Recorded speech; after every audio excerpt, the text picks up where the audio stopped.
माझ्या प्रियांनो, येशू ख्रिस्ताच्या नावाने तुम्हा सर्वांना माझ्या प्रेमाचे शुभेच्छा। प्रभू येशू ख्रिस्त प्रत्येक गोष्टीत आपल्यावर लक्ष ठेवतो आणि आपल्याला मदत करतो।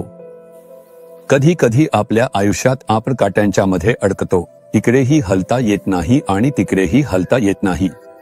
घरी गेलं तर एक समस्या, ऑफिसमध्ये गेलं तर दुसरी, व्यवसायात गेलं तर तिसरी, सेवेत आतून आलेली एक, बाहेरून आलेली दुसरी, सगळीकडेच समस्या आहे। अशा परिस्थितीत शांत राहता येईल का? काट्यांमध्ये अडकून वाटतं कुठल्याही बाजूला हलता येत नाही, तुम्ही असं म्हणता का? याबद्दल वचनात एक शब्द आहे।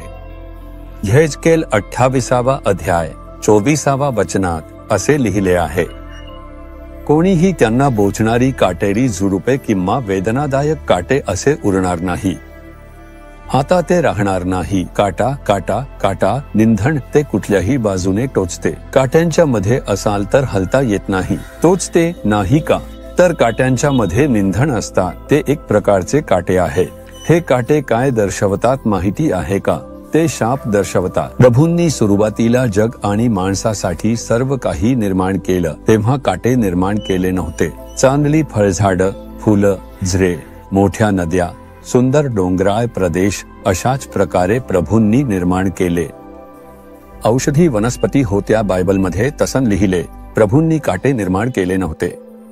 माणसाने पाप केल्यामुळे शाप आला आणि त्या शापामुळेच काटे उगवायला सुरुवात झाली, हे आपण वचनात पाहतो।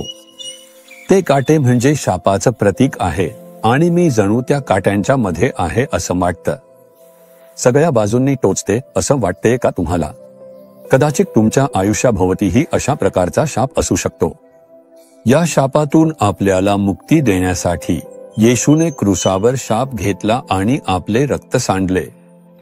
त्यासाठी तुम्ही एक महत्वाचं काम करायला हवं। इथे बघा, या वचनात लिहिलं आहे, हे मुख्य आज्ञा म्हणून सांगितलं आहे।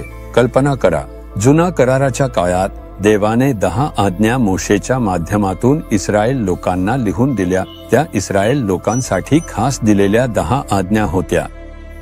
पण येशू आल्यावर येशू ख्रिस्ताने जगातील सर्व लोकांसाठी त्या 10 आज्ञा संक्षिप्त करून 2 आज्ञा दिल्या। ते म्हणजे, तुला निर्माण केलेल्या, घडवलेल्या परमेश्वरावर पूर्ण मनाने प्रेम कर, पूर्ण सामर्थ्याने, पूर्ण आत्म्याने तू त्याच्यावर प्रेम करावं, त्याला प्रथम स्थान द्यावं, त्याच्यावर प्रेम करावं। दुसरी म्हणजे तू स्वतःवर प्रेम करतोस तसंच इतरांवर प्रेम करावं। या दोन्ही गोष्टींमध्ये योग्य राहिलो तर शाप दूर होईल, त्या शाप आपल्यापासून दूर जातील। तुम्ही परमेश्वराला प्रथम स्थान देता का? विचार करून पहा। आपल्या गरजेसाठी आपण त्यांना हाक मारतो, वापर करतो, आपल्या आयुष्यात त्याला जागाच देत नाही। मग तुम्हीच परमेश्वरावर प्रेम करणारे, तुमच्याशिवाय काही नाही। प्रभू, तुम्ही नसाल तर काहीच नाही। माझ्या व्यवसायात, कुटुंबात, सेवेत आणि कामात तुम्ही असायलाच हवे। माझ्या आयुष्यात प्रत्येक गोष्टीत तुम्ही असायलाच हवे। पहिलं स्थान फक्त तुम्हालाच आहे। मी सर्वात जास्त प्रेम तुम्हावर करतो। पहिली प्रेम भावना परमेश्वराला द्या आणि त्यांना पहिलं स्थान द्या, म्हणजे सर्व शाप अडचणी दूर। दुसरं म्हणजे माणसांमध्ये प्रेम, जसं तू स्वतःवर प्रेम करतोस तसंच दुसऱ्यांवर प्रेम कर, असं येशूने सांगितलेली आणखी एक महत्वाची आज्ञा। कारण माणसांमुळे आपल्या आयुष्यात शाप येऊ शकतो। तुमच्यामुळे कुणीतरी दुखावलं गेलं तर शाप येऊ शकतो। तुम्ही कुणाला रडवले तर त्यातून शापाचा परिणाम तुमच्यावर येईल। तुम्ही कुणाला फसवलंत तर त्यांच्या दुःखातून तुमच्यावर शाप येईल। म्हणून इतरांना दुखावल्यावर ते शापाच्या रूपात प्रकट होतं। म्हणून तुम्ही स्वतःवर जितकं प्रेम करता तितकंच इतरांवर प्रेम करा, म्हणजे हा शापाचा प्रभाव दूर होईल। मग तुम्ही देवावर आणि माणसांवर प्रेम करत स्वतःला समर्पित केलंत की हे सगळे शाप दूर जातील आणि पुन्हा येणार नाही। कारण क्रूसावर येशू आपल्या सगळ्यांसाठी शाप झाला। विश्वासाने या आज्ञेला आणि शिकवणीला पाळा, लगेचच तुमच्या आयुष्यात बदल घडताना तुम्ही पाहाल। प्रेम करता येत नाही, सत्य मला ओरडतात, अशी सासूला कसं प्रेम करायचं?